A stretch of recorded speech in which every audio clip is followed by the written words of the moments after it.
All right, welcome to Life Extension Live. I'm Dr. Mike, and that is Dr. Crystal. So we're going to be talking about your liver today. Everybody knows it's important for detoxification, but it's actually involved in hundreds of other types of essential reactions in the body. But here's the thing, 1 in 4 Americans have something called fatty liver today. It is the most common chronic liver disorder that we know of right now. So this is something affecting a lot of people. So on today's show, we're going to talk about what causes fatty liver. We're going to talk about ways to test for it and then nutrients to help restore liver health. So, Dr. Crystal, this is 1 in 4 Americans have struggling livers. And what surprises me is no one knows about it, one, and people are often trying to do these liver cleanses and these liver flushes, and everybody's on the next detox diet wave. So they kind of know the liver's important. They know for some reason they kind of need to focus on the liver, but they're not focusing in on this. Right. So fatty liver, it's just as the name sounds. It's fat. Fat is accumulating, building up within your liver cells. Yeah. And it's just clogging them up. It's making it hard for them to do their jobs. That's essentially what's going on. Yeah, and you wanted to bring out that it's not necessarily fat from the diet. Right. You have to understand that, although that plays a role. Yes. Without a doubt. And we're going to get into all this, like what causes it and stuff like that. But this is a growing issue because it can get a little worse if not taken care of, right? So what we're talking about initially, when I say 1 in 4 Americans have fatty liver, most of that is known as non-alcoholic fatty liver disease, right? Yes. So we're not talking about alcohol here. We're talking about developing a fatty liver outside of alcohol because ultimately of how we eat and how we live. Yeah, it's really a disease of metabolic dysfunction. And so you'll see some different variations in the terminology. But yes, it's due to the excess fructose in our diet. Yep. That, to me, that's the main culprit. The high fructose corn syrup and the fact that there's fructose in everything that we eat. And that fructose is being stored as fat in the liver. Yeah, that was the whole point. It's not just the fat that you're eating, right? It's the sugars. It's really the sad American diet. You put all that together, that leads to fatty liver. So let's just clear up the names. Make sure we're clear on this. We're going to refer to this throughout the show as non-alcoholic fatty liver disease. But I'm going to read them the name change. Okay. It was actually changed recently in all the medical, professionals out there. They decided to change it. It's now called metabolic dysfunction associated steatotic liver disease, or MASLD. We're just going to call it fatty liver. That's it. Right. We're just going to keep it simple. We're going to call it fatty liver. It can advance. And that's really why we're talking about this. Yeah. It can lead, matter of fact, I think we have a graphic for this, right? We do. You can see on this graphic the change over time from a healthy liver to a fatty liver, all the way down to even cirrhosis. And that's end-stage liver disease. Right, and that is not reversible. That's at that point. So if the whole idea is to prevent this from progressing to some of those more advanced stages where, there's not much that you can do about it. And the worst case scenario, and we do see this now, that liver cancer rates are increasing. Right.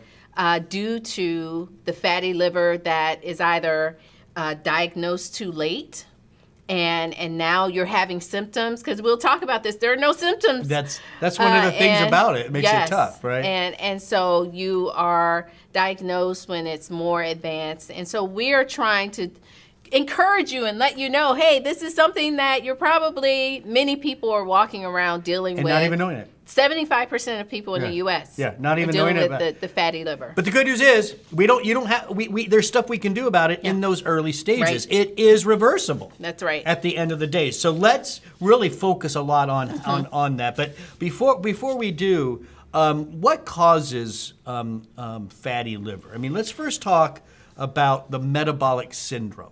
Right. That is by far the risk factor. Right. So metabolic syndrome, that's overweight, obesity. And I know people don't like to kind of use that language, but it's a part of the criteria. If you are obese, there is a 70% chance of fatty liver. Right. All right. Metabolic syndrome, elevated blood sugar.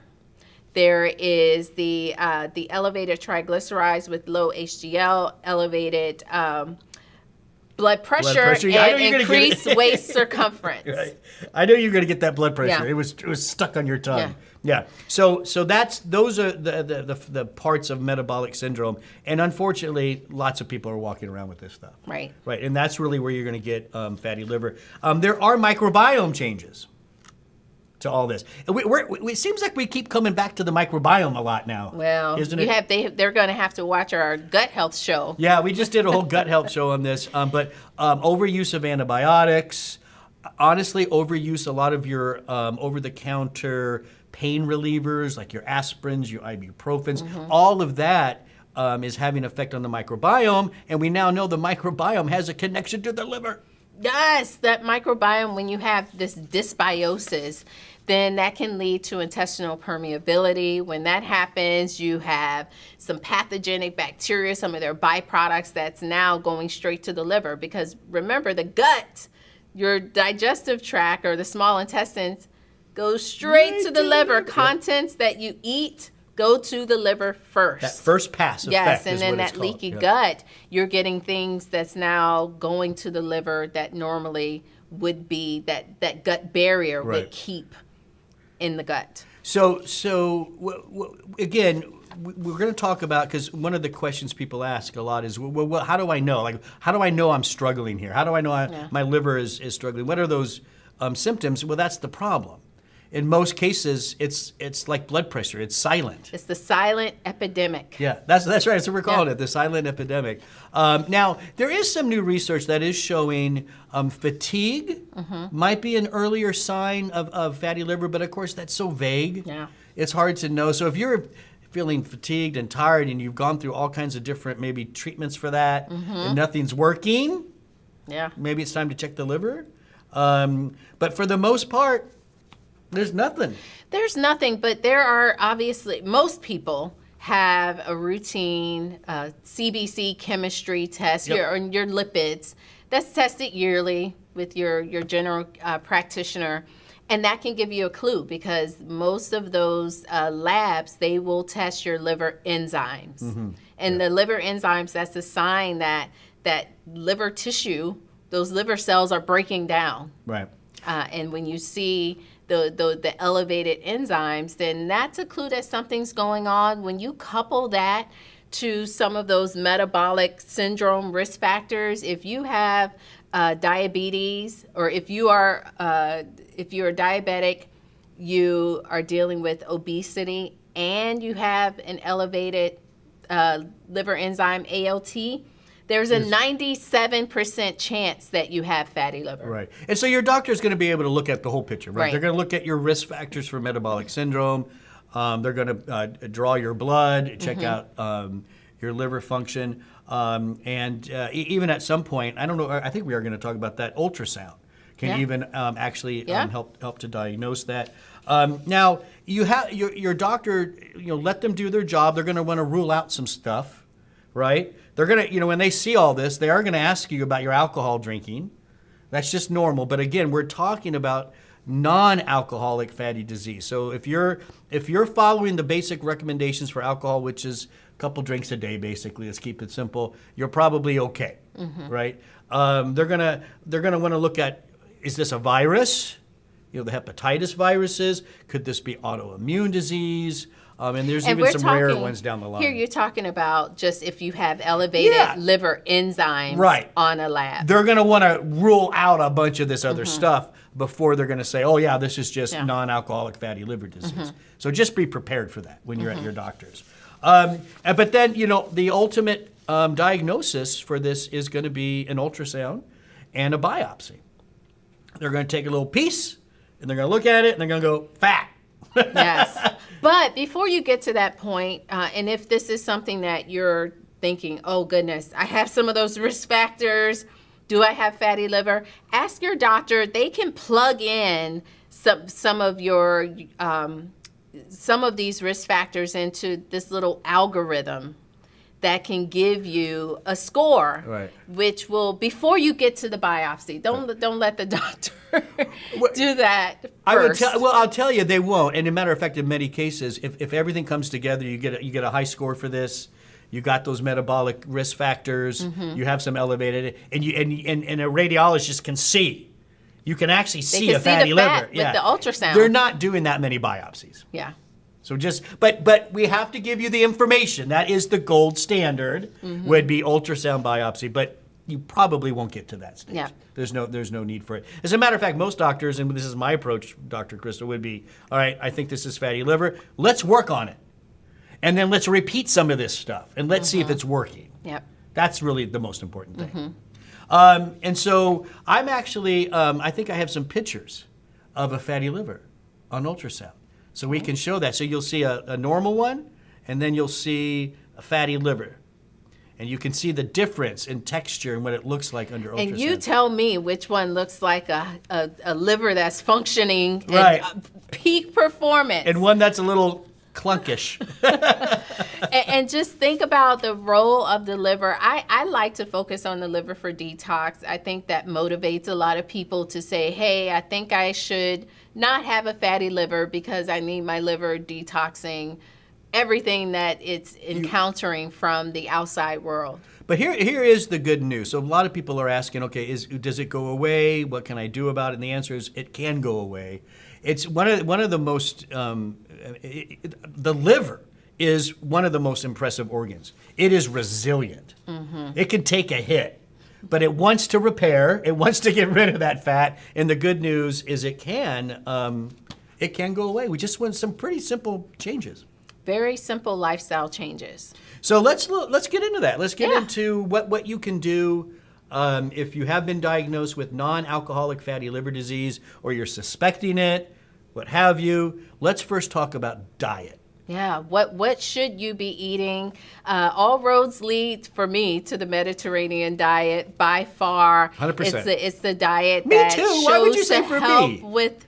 Well, because I know you like the DASH diet, and we're going to talk about DASH. But I know Mediterranean. You always talk about DASH. The Mediterranean is at the top of the list for me too. But there's a study, a randomized controlled trial, 294 obese participants with abnormal lipid levels, including 182 of those people have this non-alcoholic fatty liver disease. They were randomly assigned to a healthy diet, Mediterranean diet, or Mediterranean diet that included extra polyphenols. After about 18 months, those in the Mediterranean diet group lost 2 to 3 more times liver fat than those in the healthy diet group. 2 to 3 times more. Yes. That's impressive. So that's the power of the Mediterranean diet. Right, compared to a healthy diet, and that's what I like. I know that's what's so the control is healthy people eating healthy food, and the Mediterranean one. Yes. I like the Mediterranean. You're right. I do now, like the but you do talk about DASH diet, so I wanted to make sure we focused in, and I found some research on the DASH diet as well. Dietary approach to stop hypertension. I always like to remind people it's basically less sodium, more calcium, more magnesium, more potassium. Yeah. It's kind of the Mediterranean diet. Kind of, sort of is. Come on. It's close. It's close. What did they show for the DASH diet? Yes, and this was a 12-week randomized study showed greater reductions in liver fat and fibrosis, Dr. Michael. We haven't talked about fibrosis. That's getting at that end stage. Those liver enzymes among participants who received a DASH diet and compared to a control group that were given a reduced calorie diet. So what we're learning here is not just about reducing your calories. Some people reduce calories and they're just cutting out one donut, but they're still consuming high fructose corn syrup, processed foods. It has to be more of a change. It has to be more of a diet that's going to help with more of those metabolic changes. Right, and another approach too is fasting. I know we don't have as much research on that, but we know there have been claims like intermittent fasting maybe for a day, maybe a couple times a week, stuff like that may also help a little bit too. Well, what fasting will help to do is to reduce the overall calories in your diet. So whether you choose one day or you choose 2 days or you choose the intermittent days, ultimately you're trying to reduce the amount of calories that you're taking in over, let's say, that week's period. And that's one of the strategies that your doctor or even your nutritionist will tell you if you're dealing with fatty liver. Let's try to maybe cut back about 500 calories per week. And the goal is to try to get the weight down, really try to manage that visceral fat. And that will start helping you as you're losing that weight, you're losing that fat from the liver. So there's some dietary approaches that you can try. Let's get into some nutrients for people. At the top of the list, I think, is milk thistle. And it has that compound in it called silymarin. So you want to make sure your milk thistle is standardized to the silymarin. And that has some pretty powerful effects in the liver as well.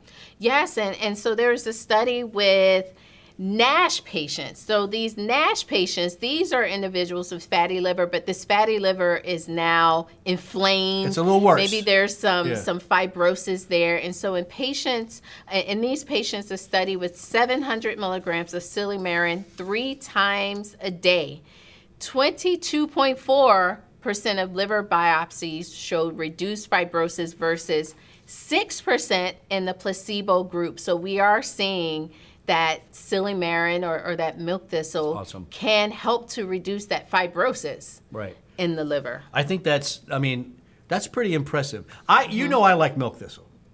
And out of all those like liver detox programs that are out there, I think the one that is safe to do every day, it's a mild detox, is milk thistle. Okay. I'm sticking to that. So every day, just in general. Every day you take milk thistle, just as a general liver supplement. You guys, I'm like staring at Dr. Mike in shock. What? Because I thought you were going to say Knack, which we're going to talk about Knack. Every day in acetylcysteine. So he went to milk thistle. Wait. Knack is an everyday one too, but I'm talking specifically about liver here. Okay. So Knack is an everyday one for other reasons. Okay. Plus liver. Milk thistle is your daily liver cleanse. All right. He throws me off sometimes. No, come on. And then you get the real reaction on the live show as I'm staring at him saying like. All right, let's move on to number 2. Probiotics and prebiotics. Yep. This is, we come back to this so often, right? I love it. We already talked about how fatty liver can disrupt the microbiome. You get more of a leaky gut. A lot of that gets right to the liver. It just causes more problems. It's going to help advance the fatty liver to that NASH stage, more inflammation. And so obviously, wanting to restore a healthy microbiome makes sense. Well, you're trying to restore that balance. And we know that there is the beautiful relationship between probiotics and prebiotics, right? The prebiotics, they are feeding those bacteria that you're delivering. And so sometimes you see in research they're combined, the probiotic with the prebiotic given together. It's kind of like you're giving the food and giving them some resources to live. Makes sense. Yeah, it makes sense. And there's some good research with liver health. Yeah. So on one hand we have a meta-analysis of 9 randomized trials. Remember when you pull clinical trials together, you get more data in a sense. You get more people involved, and it helps you to maybe have more confidence in some of those individual results, right? So a meta-analysis, very common, 9 studies put together, a total of 352 subjects with fatty liver, and they found probiotic therapy reduced liver enzyme and total cholesterol levels. Nice. I mean, look at probiotics. And then we have a study with the combination. We call this symbiotics. That's when you combine the probiotics with the prebiotics. 52 overweight or obese individuals with NAFLD, the fatty liver. In this preparation, there was a combination of 7 bacteria, as well as 125 milligrams of that prebiotic in the form of FOS. We talked about that last week on our gut health show. Fructo oligosaccharide. It's a type of carbohydrate that's a prebiotic. And this was a 28-week study. And we saw that group with the combination, greater reduction in those liver enzymes. Again, that's the marker that the liver is, those cells are breaking down. Inflammatory markers came down as well. And ultrasound measured fibrosis came down versus placebo. Yes, with that combination. So these are simple things. Yeah. Restoring balance in the gut. Again, a lot of this stuff really comes back to foundational, nutrients for us, right? By the way, that study was published in the American Journal of Clinical Nutrition in 2014. Now let's talk about Knack. Another daily nutrient. Yes, Knack's one of my daily ones for sure. Okay. Knack, N-acetylcysteine, for those you don't know, is a precursor to glutathione. And it just so happens glutathione is the liver's favorite antioxidant. Well, it's the universal antioxidant. And the liver loves it, though. The liver just lives off glutathione. Glutathione. So let's talk about Knack in the trial. We have a research and a clinical trial in 30 participants with NAFLD. Those who received 600 milligrams of Knack twice daily. Why you yell at me? Knack! Had a greater reductions in levels of ALT liver enzymes than those given 1,000 milligrams of vitamin C twice daily after 3 months. Knack therapy also led to decreased spleen size, which may indicate reduced fat infiltration. So this Knack in the study, the Knack was compared to vitamin C. And again, that was 600 milligrams twice daily, 1,200 milligrams total. Yeah. Another study looked at Knack alone, right? Just Knack by itself versus no treatment. Same basic results, only after 4 weeks. Drop in liver enzymes in those receiving Knack versus no treatment at all. Yeah. So N-acetylcysteine, I love it. Okay. I take it every day along with milk thistle. I want all my organs to do good. Nutritionist approved. Thank you. So I got heart stuff, I got brain stuff, prostate stuff. And you got your milk thistle. Liver stuff. Goes on and on and on. There's a bonus nutrient. CoQ10. Yeah, this was some recent research, right? Well, we do know that people are just asking about CoQ10, and people typically think about CoQ10 for the heart. So we wanted to kind of highlight and spotlight that there is some research with CoQ10. I mean, listen, CoQ10 is needed by all cells. It's part of your energy production cycle. If you can't make energy, things get sluggish. Fat cells accumulate, right? So it makes sense when you think about it. Yes. What was it, like 100 milligrams a day? 100 milligrams of CoQ10 found to lower liver enzyme levels, markers of inflammation, reduce NAFLD grade, kind of that grade based on ultrasound assessments, and improved metabolic hormone levels in just 12 weeks. And so that's 100 milligrams of CoQ10. So if you're listening to this and you just heard the different diets, you just heard the different nutrients, sometimes people want a little more help. Like, what do I do? Where am I going to go? I think Mediterranean diet would be the one to follow, right? Okay. Over DASH. Oh, I am. I don't know why. I do like DASH, but Mediterranean's the top of my list. And I think, honestly, and the probiotics for sure. And if you want to throw some prebiotics, go for it, right? Those two for sure. And then I would probably, is it milk or Knack if I had to help someone? Both. Just do it. How would you choose? That would be hard. I know. Very difficult to choose. It would all depend on if you have NAFLD or MASLD. Wait. Or if it has progressed to MASH or the more advanced stage.